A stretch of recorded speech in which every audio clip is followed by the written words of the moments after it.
ओम श्री परमात्मने नमः। सभी सनातन धर्म प्रेमियों को कीर्ति सुधा चैनल के माध्यम से स्वामी महेशानंद सरस्वती का सादर वंदे। मित्रों, ये वीडियो आप सभी के लिए है, बहुत सुंदर है। इसे जरूर सुनकर अपने जीवन में उतारने की कोशिश करना मेरा आपसे निवेदन है।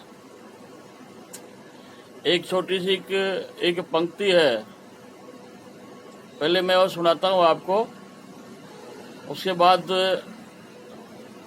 चालू करेंगे वीडियो को। पंक्ति में बहुत सुंदर भाव है, कवि ने बहुत सुंदर भाव प्रकट किया है।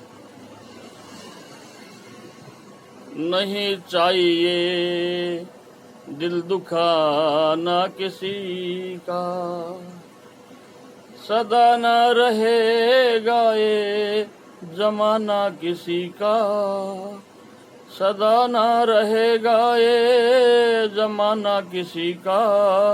नहीं चाहिए दिल दुखाना किसी का।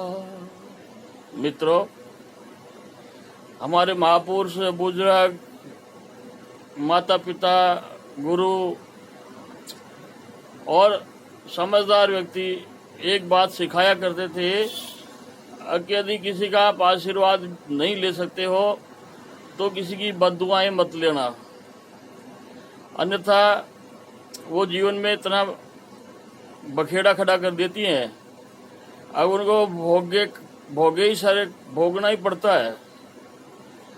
तो इस वीडियो को माध्यम से मैं आपको एक छोटी सी कहानी सुना रहा हूँ, और उस कहानी का शीर्षक यही है कि देखो, किसी को जानबूझकर कभी परेशान नहीं करना चाहिए। एक बार क्या हुआ, एक शिकारी था और शिकारी जंगल में घूम रहा था, तो उसकी अचानक निगाह एक हिरनी के ऊपर पड़ गई, और हिरनी को पता नहीं था कि अगले क्षण तेरी मृत्यु होने वाली है। वो निर्भय होकर चल रही थी और वो गर्भवती भी थी, उसके पेट में बच्चा भी था। तो उसको कोई किसी प्रकार का भय नहीं था अगर अभी कुछ क्षण बाद तेरी मृत्यु हो जाएगी। इतनी देर में उस शिकारी ने घात लगाकर और बाण चला दिया, और बाण चलते ही उस हिरनी के प्राण पखेरु उड़ गए।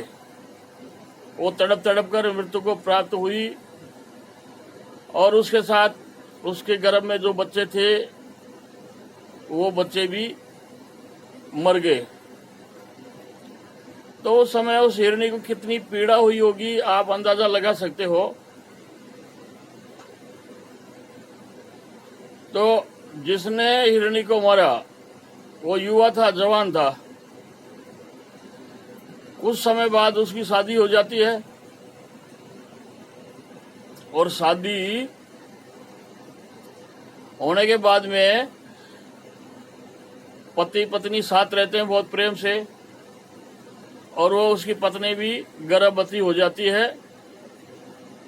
उसके पेट में भी बच्चे होते हैं, 2 बच्चे होते हैं उसके पेट में भी। समय जाते देर नहीं लगता।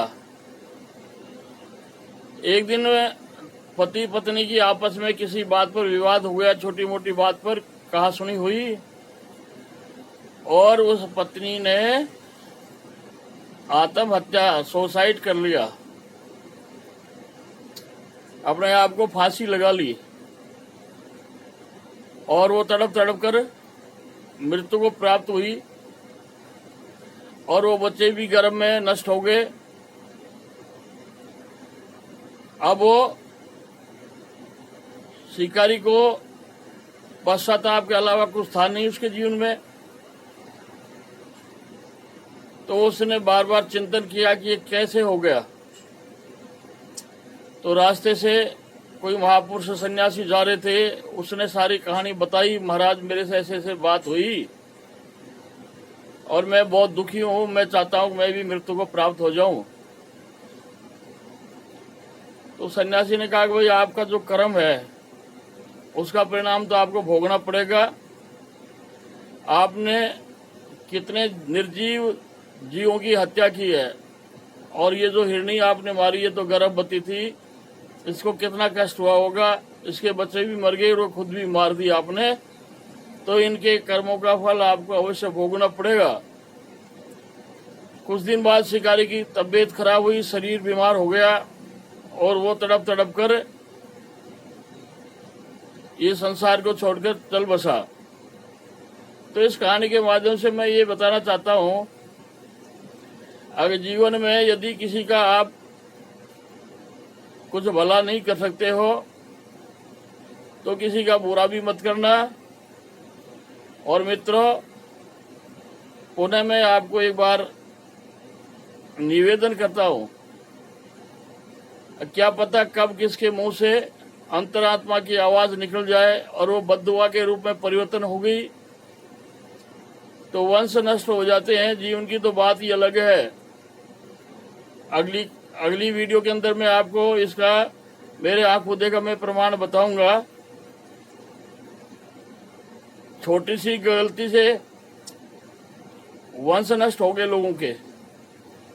तो जीवन में आप लोग सब किसी भी हालत में रहें, लेकिन किसी का दिल मत दुखाना, किसी को चोट आंतरिक चोट मत पहुंचाना, क्योंकि इससे बहुत बड़ा नुकसान होता है।